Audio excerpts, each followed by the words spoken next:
Muy buen día, estimados miembros y organizadores del Quinto Congreso Internacional Transdisciplinario de Investigación en Ciencias Sociales y Humanísticas, así como del Tercer Congreso Internacional de Responsabilidad Social Universitaria. Es para nosotros un honor estar en este evento para compartir una ponencia relativa al tema de las neurociencias y la educación, la fusión de dos discursos en un propósito que es el aprendizaje. Somos autores de este trabajo,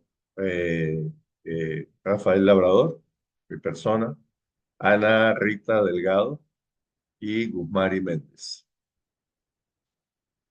El presente forma parte de un proyecto de investigación que se denomina el aprendizaje como punto de encuentro, una visión desde la neurociencia, y que está adscrito al Decanato de Investigación de la Universidad Nacional Experimental del Táchira.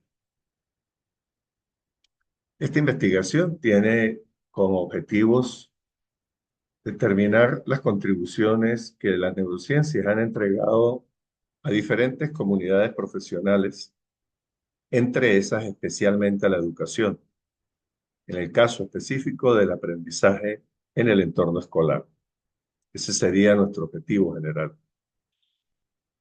Y algunos objetivos específicos que hemos ido agregando serían: uno, el acopio de literatura desde los repositorios eh, de acceso abierto, literatura referente a las neurociencias y la educación, bajo unos criterios de selección que hemos definido ad hoc para este trabajo.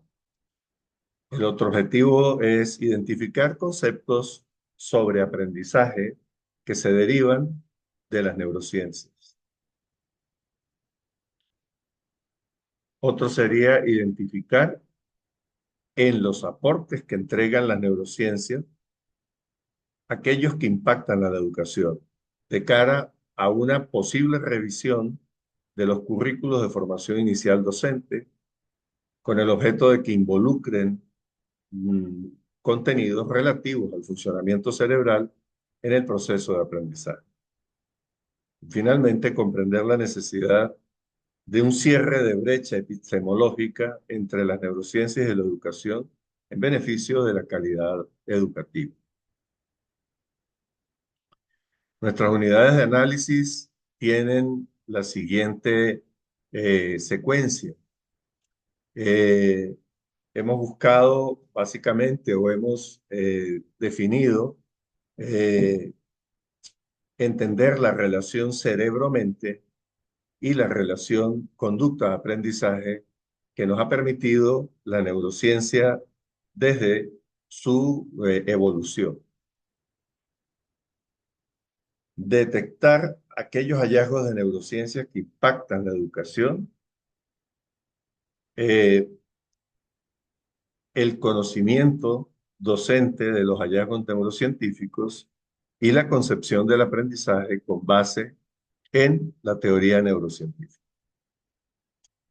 Estas unidades de análisis están, aparte de estar guiando el desarrollo de un estado del arte que es imprescindible para este tema, eh, están guiando el desarrollo también de una tesis doctoral. El periodo definido fue 2013-2023 y acá tienen una pequeña tabla con más o menos la muestra de papers que se han seleccionado después de pasarlos por los criterios de selección para desarrollar pues el trabajo del estado del arte.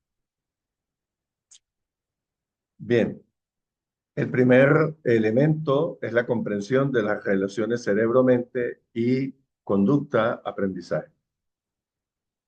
Las neurociencias se han nutrido de múltiples hallazgos desde la antigüedad. En esta lámina tenemos el jeroglífico para la palabra encéfalo, que se pronuncia iris, la primera referencia conocida del cerebro como órgano del cuerpo. Los egipcios particularmente no lo consideraban muy importante y lo retiraban de los cuerpos cuando hacían el proceso de momificación, por ejemplo. Sin embargo, hay evidencia antigua de que se hacían procedimientos como la trepanación, con el objeto de calmar dolores de cabeza intensos o de controlar convulsiones. Pero para abordar acá toda la cantidad de aportes que han construido o que han permitido al ser humano construir actualmente una relación entre cerebro y mente, nos vamos a limitar a unos pocos que nos hemos tomado la molestia de seleccionar o el atrevimiento de seleccionarlos, teniendo en cuenta y haciendo acá la salvedad de que existen cientos o quizá miles de hallazgos más que podrían ser enumerados y cada uno seguro tendría mucha importancia.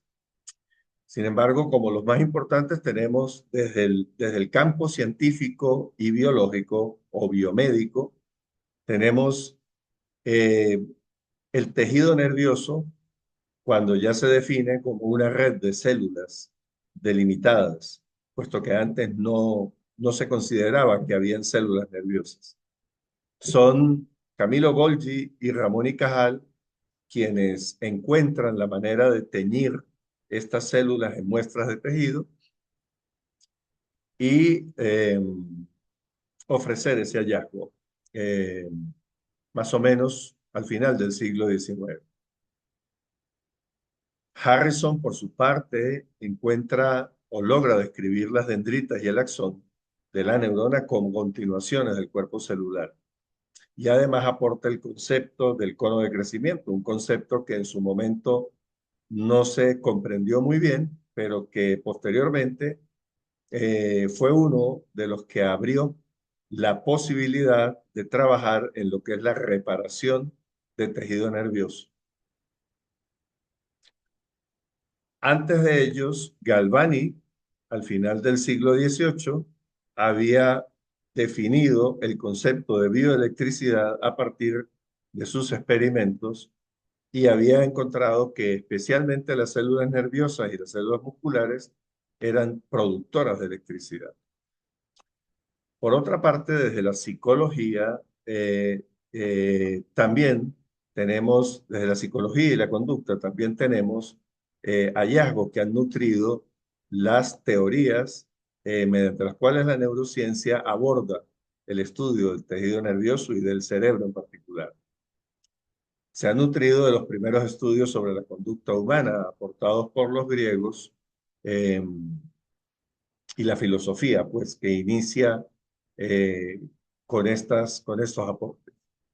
Otros estudios más específicos sobre la percepción, como los de Descartes y Luke, aportaron también información muy importante para inspirar los trabajos de investigación desde la neurobiología del cerebro. Finalmente, nombrar estudios ya generales y bastante completos de la conducta humana, como el caso de lo realizado por William James en el siglo XIX. Por último, Darwin, con su procesamiento de datos a partir del estudio de las especies, aporta lo que se llama la observación sistemática de los actos, conocida por el término de etología. También ha sido un aporte importante en esta conformación a lo largo de la historia de la relación cerebro-mente. La comprensión de los procesos neuronales que permiten la percepción, así como los procesos que permiten el actuar, el movimiento, fue quizá fueron los primeros conocimientos sólidos que aportó el estudio del sistema nervioso. Posteriormente se agrega el conocer los mecanismos moleculares y neuronales que pudieran explicar procesos más complejos como la memoria, el aprendizaje o la conciencia. Aquí se define más o menos a final del siglo pasado, se define que el propósito de la neurociencia era entender cómo el cerebro puede construir la conducta, eh, considerando la conducta como un producto complejo, quizá el producto más complejo del cerebro como órgano. Y de un tiempo para acá, quizá unos 10 años para acá, o un poco más, se ha empezado a entender también a partir de lo que la neurociencia nos muestra, que el aprendizaje particularmente es el proceso central, pero además es constante en la conducta humana. Pudiera decirse que la conducta humana tiene al aprendizaje como insumo y como producto.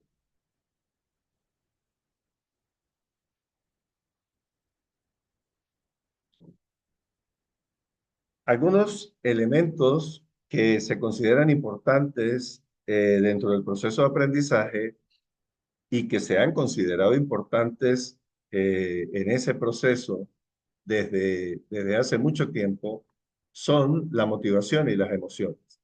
Por supuesto, hay otros procesos cognitivos que la neurociencia ha incluido como procesos importantes dentro del aprendizaje. Sin embargo, también ha redefinido lo que se entiende por motivación y lo que se entiende por emoción. Las conductas motivadas generalmente ocurren a partir de la necesidad ocurren a partir de tener que satisfacer necesidades de equilibrio tanto corporales como mentales que tiene el ser humano. En el caso particular de la educación, todo aquel que estudia tiene como norte ser aceptado y reconocido a partir de los grados o del cumplimiento de su proceso educativo. Eh, Cuando aparece una necesidad por satisfacer, entonces se activa un proceso de estrés, eh, porque la necesidad de satisfacer o para satisfacer necesidades de equilibrio, eh, el logro de satisfacer las necesidades de equilibrio implica supervivencia. De modo que se activa un proceso de estrés que a su vez activa la atención. Así que la supervivencia requiere conductas dirigidas a un logro y la activación de esas conductas se logra mediante la atención. Una vez que se repara en las habilidades que se tienen para lograr una conducta eficiente, entonces se conforman conductas que permiten los logros, es decir, permiten la satisfacción de necesidades. Y esta satisfacción de necesidades, por supuesto, genera la placidez, que es el placer intrínseco de satisfacer una necesidad y, por otra parte, la tranquilidad de haberlo logrado como tal. De modo que el proceso de conductas motivadas no puede ser inducido desde afuera. Auténticamente surge como mecanismos que tiene el sistema nervioso para asegurarse de que logremos la satisfacción de estas necesidades fundamentales de equilibrio, tanto las corporales como las mentales. Por otra parte, también se ha redefinido la conducta emocional desde las neurociencias. En la última mitad del siglo pasado y en lo que va de este siglo, se han hecho aportes que han mostrado que toda información sensorial que tiene el ambiente pasa por una estructura que tenemos que se llama tálamo y desde allí se dirige a amígdala, pero también a la corteza cerebral. En la amígdala, un centro o núcleo subcortical eh, que tiene unas propiedades importantes de aprendizaje, allí se media inmediatamente una reacción primitiva, que es lo que generalmente ocurre como manifestación corporal de nuestra conducta. Pero en forma simultánea, la información que está llegando a corteza está permitiendo generar una historia a partir de los datos sensoriales que estamos percibiendo y que estamos relacionando. Esa historia es una representación cognitiva de la experiencia que se está viviendo en ese momento. Tiene la característica de ser bastante subjetiva y se basa en creencias, en la creencia o en lo que el individuo cree que sucedió. Pero un proceso ulterior de eh, revisión de esa experiencia aborda generalmente la consolidación de la experiencia a través de la asociación. Esto ocurre con ayuda imprescindible del hipocampo, un núcleo que se ha considerado fundamental para el aprendizaje. Eh, este proceso asociativo de consolidación, pasado por los núcleos basales o ganglios basales, hace su entrada también en la corteza prefrontal, donde se genera paulatinamente una experiencia consciente, que en este caso ya sería una representación emocional de la experiencia, pero con mayor objetividad y basada principalmente en la evidencia.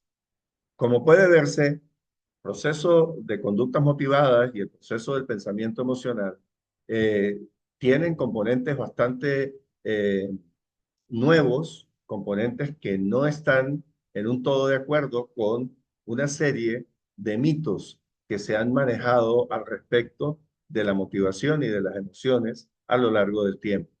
Por tanto, urge quizá una revisión desde lo que la neurociencia ha podido comprobar en modelos animales, en humanos, incluso en modelos computacionales. El aprendizaje tiene algunos niveles de comprensión hasta el momento. Desde la neurofisiología, que es una disciplina de las neurociencias que estudia el funcionamiento de las neuronas, el aprendizaje requiere una adquisición de información que ocurre a través de los sentidos. La vista, el oído o el tacto pueden ser sentidos muy importantes para adquirir la información. Sin embargo, estaría incompleto si no incluye lo que es la integración en la corteza cerebral de esta información a través del proceso de estructurar distintos tipos de memoria. Y finalmente requiere de la evocación, que es la recuperación de memorias de largo plazo para resolver problemas o afrontar situaciones. Esto último sería o completaría el proceso como tal de aprendizaje. Desde lo cognitivo, la neurociencia cognitiva considera el aprendizaje un proceso asociativo. En aquel momento en el que se produce el ensamblaje de memorias de trabajo en una memoria de largo plazo, se lo logra a través de un proceso asociativo que puede ser lógico o intuitivo. Y ese proceso asociativo solo se activa cuando hay también en proceso un estado emocional o se ha identificado un proceso de recompensa a partir de la motivación. Entonces, se relacionan profundamente motivación y emoción, pero hay que tener claro cuáles son los elementos de engrane, cuáles son los elementos que hacen que un proceso se relacione con el otro y que terminen, pues, permitiendo lo que es aprendizaje. En el nivel cognitivo también tenemos apreciaciones desde la educación y la psicología. Piaget proponía la asimilación, la acomodación y la equilibración como procesos imprescindibles para lograr aprendizaje. Por otra parte, Vygotsky considera o consideraba que el contexto social influye más en el aprendizaje que las mismas actitudes o creencias del individuo. Y Ausubel proponía que el aprendizaje se construía a través de un andamiaje, a través de la correlación de distintos bloques de conocimiento y que existían distintos tipos de aprendizaje influidos por la estrategia de enseñanza que se utilizara. En el nivel conductual, al aprendizaje, la educación y la psicología lo, lo, lo entienden evaluando productos de conducta, evaluando conocimientos o destrezas o conductas específicas. Y esto se suele hacer mediante psicometría, una manera de hacer evaluación cuantitativa de ciertos productos de conducta que utiliza lógica discreta, es decir, los números más comúnmente conocidos. La neurocognitividad también aborda desde el aspecto conductual al aprendizaje, pero no lo hace evaluando productos de conducta, sino evaluando insumos de conducta, como el caso de los componentes de la motivación o los componentes de la personalidad. Y a esto se le empieza a llamar, o hemos propuesto llamarle conductimetría, eh, puesto que se trata de una valoración de la conducta desde lo interno, desde los insumos que el ser humano utiliza para construir. Aquí, así como se puede utilizar lógica discreta, en algunos casos se hace necesario utilizar lógica difusa